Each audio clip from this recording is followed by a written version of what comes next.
So let me get this straight. Inflation is going to keep going up. Taxes are going to keep going up. Interest rates are going to keep going up. National debt's going to keep going up. Wages are probably going to be going down now with the implementation of AI. It's going to make like easier, mundane shit, much easier to do. So what's the end game here? So if you're not already rich, or you're not going to be rich very soon, what is really the end game here? I'm actually like asking you, like, what is the end game? I'm going to say this one time real loud with my full chest, so go ahead and hear me out on this one. If working is mandatory, if labor is something we are required to do in order to prove we deserve our existence, if we have no choice but to choose an occupation whether or not we want it, if you are forcing me to sell my body to do somebody else's labor and telling me I have no other choice and neither does anyone else, you shouldn't have any other choice but to give us a roof over our heads, food for our stomachs, and whatever else we need to survive! If you want us to be forced to work, but do not want to guarantee life necessities, that is slavery, you fuckwads! This country loves slavery, they just rebranded it! And don't tell me to leave!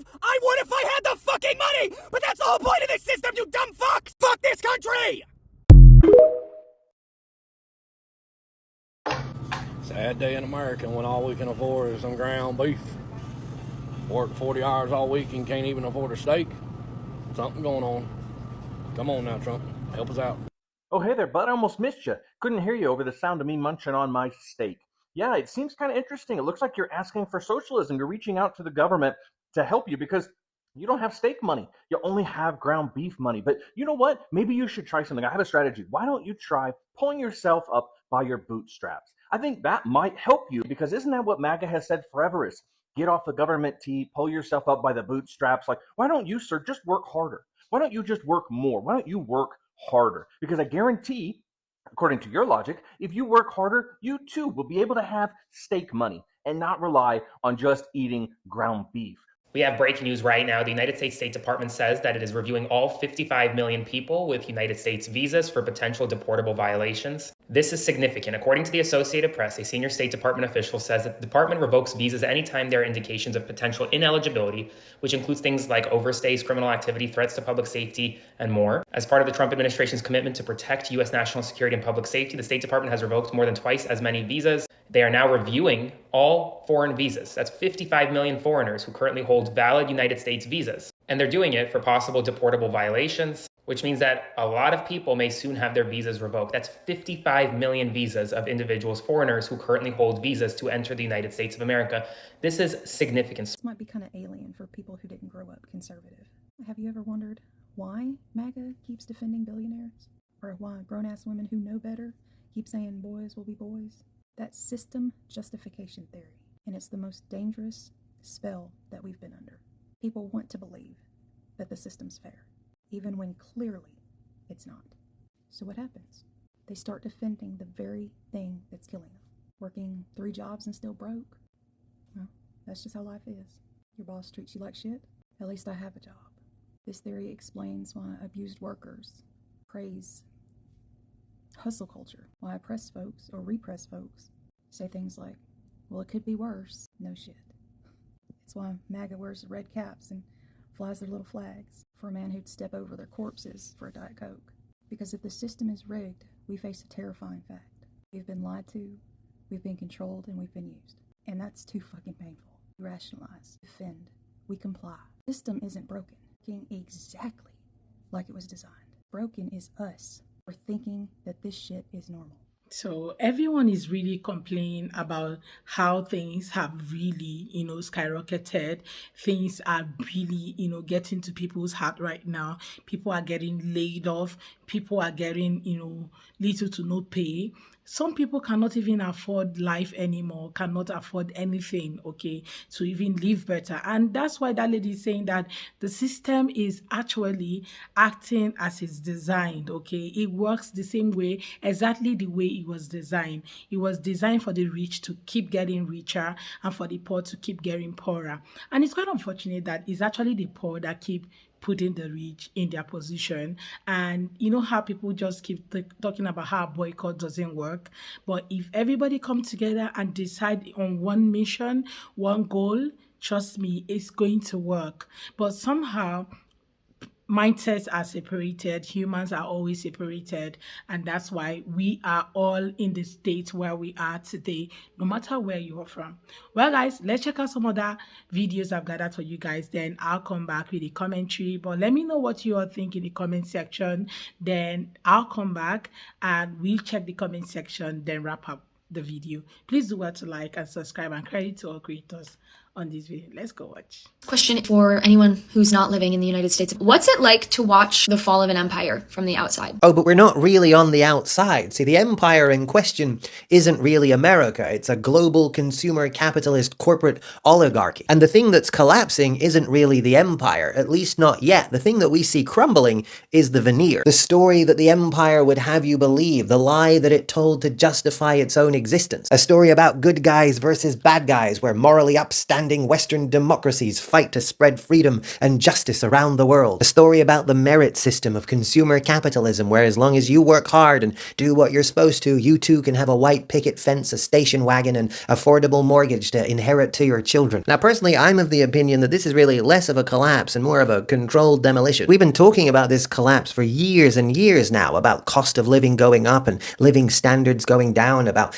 depression and mental illness going up, and generally people's lives becoming increasingly unbearable. Meanwhile, the people with wealth, the people in power, are consolidating wealth and consolidating power. We talk about the system like it's failing, but for the people at the top of the system, it's succeeding more than it ever has before. But of course, the growth that built this system was always obviously unsustainable. It can't be done forever. The deal used to be that you get this in exchange for looking the other way, while they get this by doing this. Now that that system is no longer sustainable, you don't get this anymore. Obviously, if the way the world has been running is no longer functional, they can't just transition into a new way of running the world in a calm and orderly and democratic fashion, because then the working people would have some sort of say over what we're transitioning into. And of course, then we'd probably choose to transition into something where these people lost most of their power. In order to transition away from the system that gave them power without losing their power, they have to create chaos, target consumption with totally irrational taxation on consumers and mostly small business owners, creating an uncompetitive economic environment where only giant corporate monoliths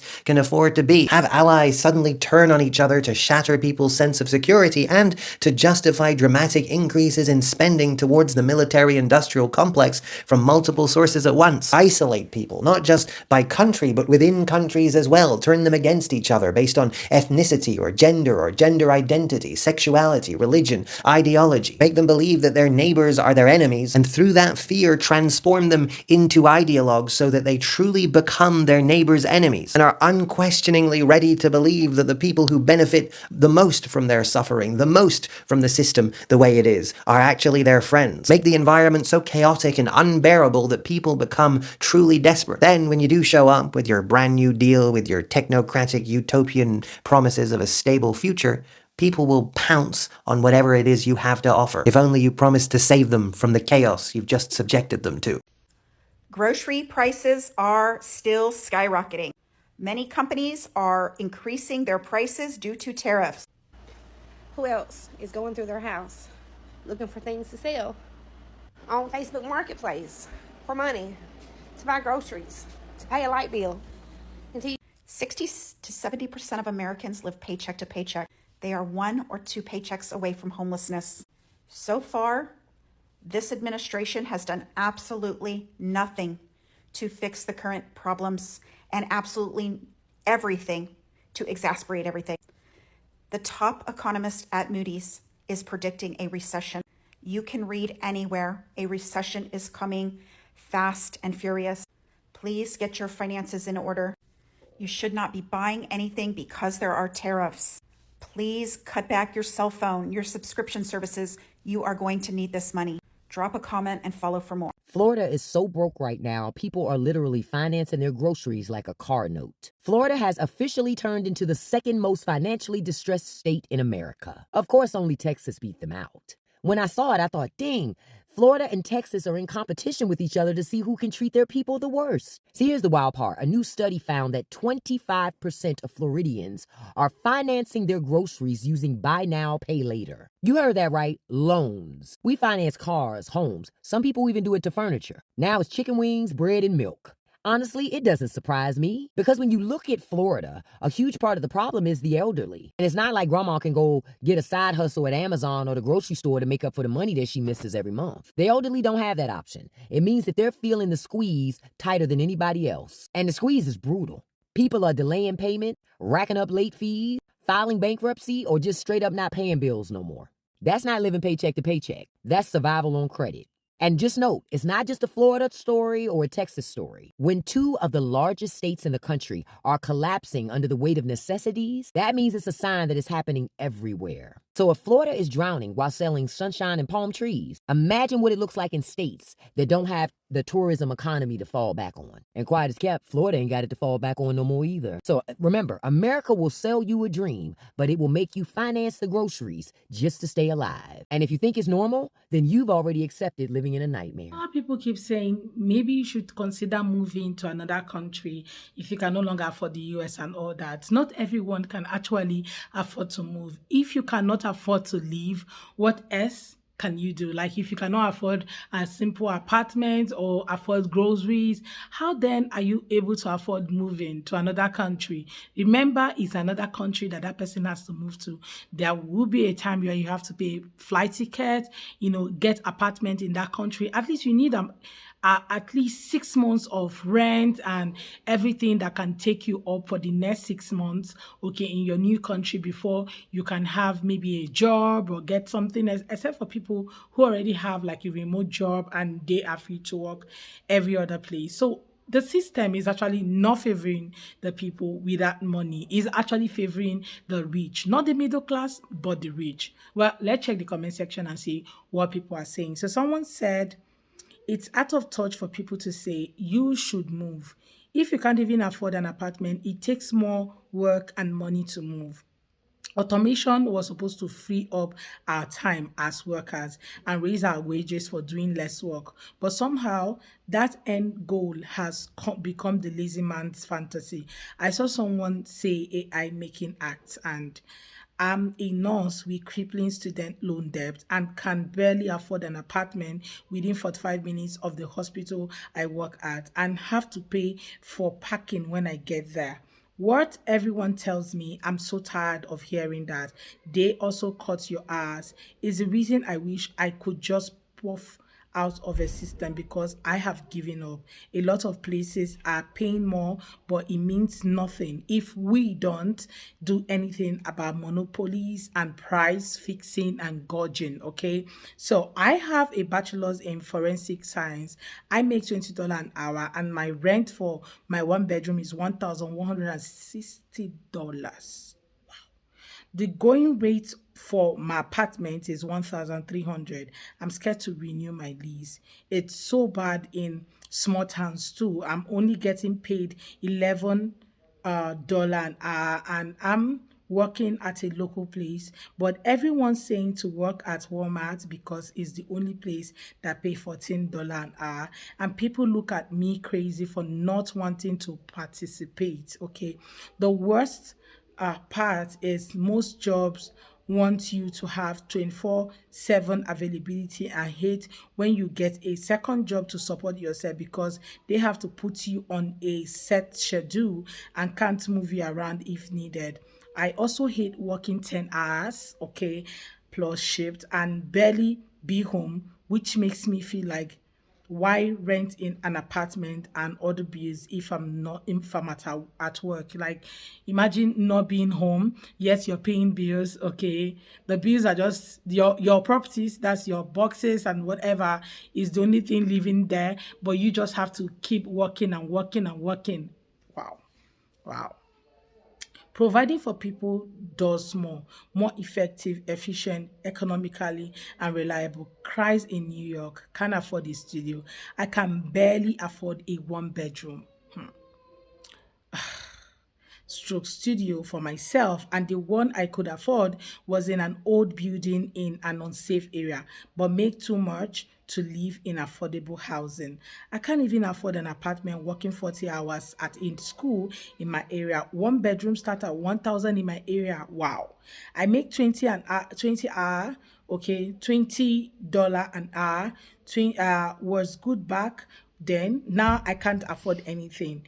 This, my paycheck was only enough to pay rent and my Wi-Fi bill. Like now we got to struggle once more for another 2 weeks. Okay, guys, can you notice the lane this is going? Like somebody makes 20 hours and still cannot afford something. Somebody makes 14 hours and still cannot afford something. Someone is making $12 and still cannot afford anything. Like things are choking up right now. A lot of people cannot afford groceries, cannot afford housing, can literally afford nothing. And it's really freaking a lot of people out right now.